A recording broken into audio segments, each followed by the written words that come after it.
Well, hello there, my dear children of the apocalypse. How are we doing today? Welcome back to our 52 weeks of self-improvement, and welcome to a bit of advice which helped me out tremendously over the course of the past 2 or 3 months.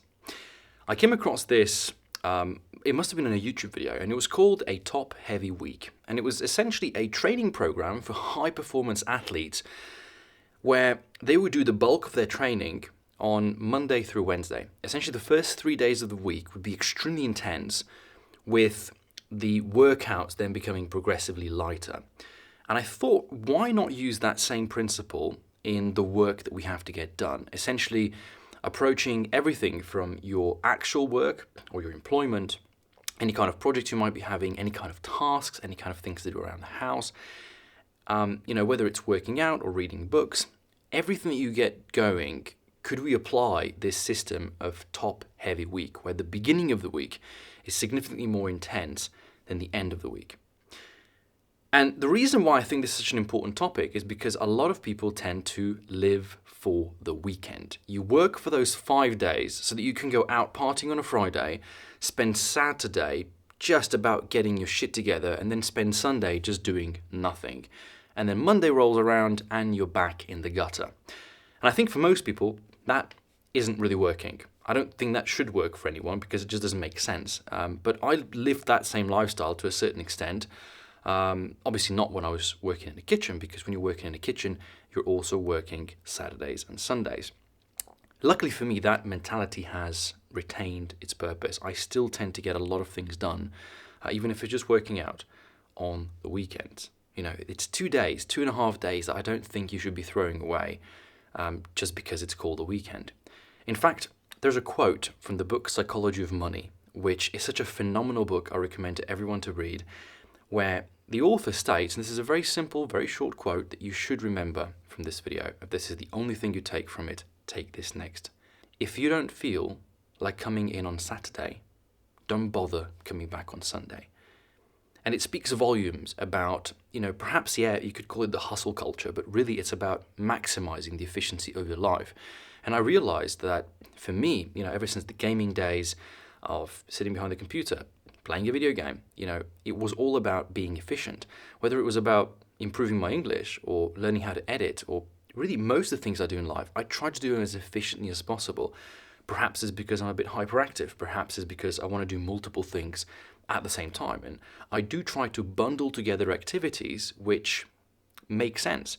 If I can be doing some deep work whilst also listening to music which motivates me, drives me, and in the process of doing so can assemble some sort of playlist, I'm killing 2 birds with 1 stone.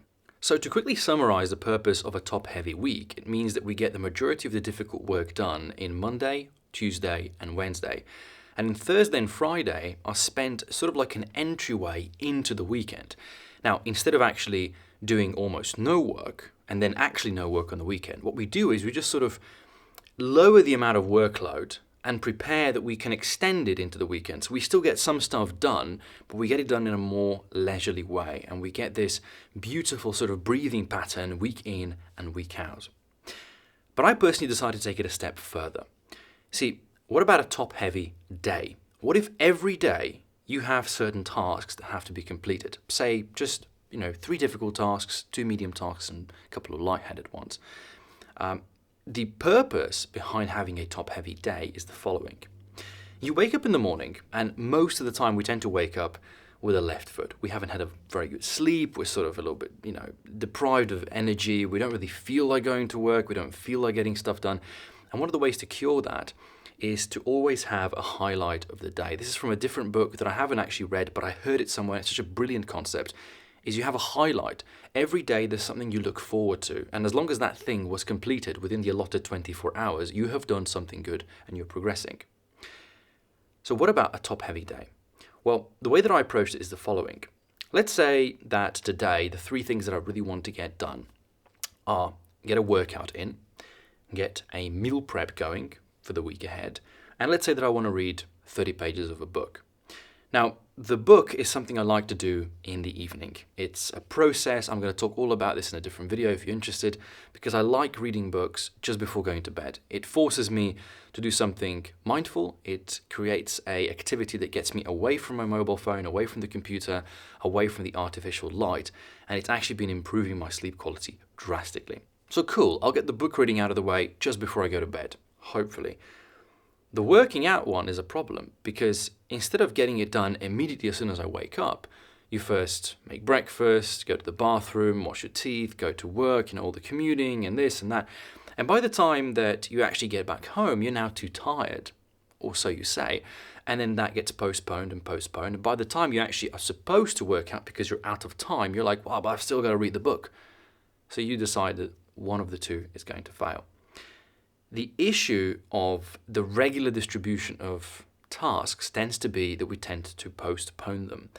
But the worst part is that throughout your day, you're constantly going to be reminded by your memory that there are certain things you're supposed to do. Oh no, I still have to get to the post office. I still have to go get groceries. I still have to work out. I still have to read a book. And all these things are like a giant cloud up, above your head, and you just don't know when it's going to start raining. So the idea of a top-heavy day is that you get those really important bits done early in the morning. Like I like to do my emails first thing when I get to work because that allows me to then have a breather. It's like, okay, I've taken care of this. I don't have to look at emails for another couple of hours or maybe for another day. And it takes some of that load off of your chest. So my recommendation for you is, and perhaps a top-heavy day is a little bit of a next step move. I think a top-heavy week is more favorable in this case. I wouldn't go as far to say that you can create a top-heavy month, but a week-by-week basis. And since this is a series based around 52 weeks of a year, I think if you start today, by the end of the year, you can get this implemented very, very easily. Following one of the many different task systems that we've got. There's apps all over the place, from just simple, notepad documents or Apple's note system, something that's cloud synced. You could use dedicated to-do lists, like Todoist or Notion or Microsoft Tasks or hundreds of other apps that exist. But creating a task system that says, okay, these things are absolutely necessary. We have to get them done. Let's get them done as early as possible so that we can then have a breather. But the short story of it, I think, for me and for the majority of us, is that when we're trying to build a routine, when we're trying to build a healthy habit, it's about doing it in increments. And it's about making sure that you do it today and you do it tomorrow and you do it the day after. And I speak this from the heart because I suffered from building a healthy habit and procrastinating and finding excuses for everything. It's not just about getting it done. It's about building a routine so that you can work out today and work out tomorrow and the day after. And at the end of the day, when you do these tasks, it won't matter anymore if you only did 5 minutes of a workout today. It's better to do a short session now rather than saying, oh, I'll just do a longer session tomorrow and I'll do a longer session the day after, because we do it with everything. I'll start, when the new year comes around, when a new month comes around, when a new week comes around, I will change this and this. I will get more sleep over the weekend. I'll stay sleep deprived for 5-6 days in a row, then pull an all-nighter, and then I'll get all my sleep in one giant bunch, as if that is somehow healthy and possible. Really, I speak to you here from the bottom of my heart. Just try it out for 1 month. That's 4 weeks. Try to approach it with a top-heavy week where you say, I'm going to get all the nasty, annoying, adversary-type tasks done on Monday, Tuesday, and Wednesday, so that you can have a breather on Thursday and Friday and you will actually see an increase in your productivity. And then on the weekend, if you feel ballsy enough, get some work done as well. If it's just on you, that's great. If it's for the company you're working on, or the project you're working for, I keep reminding myself of that quote, really. If you're not ready to come to work on Saturday, don't bother coming back on Sunday.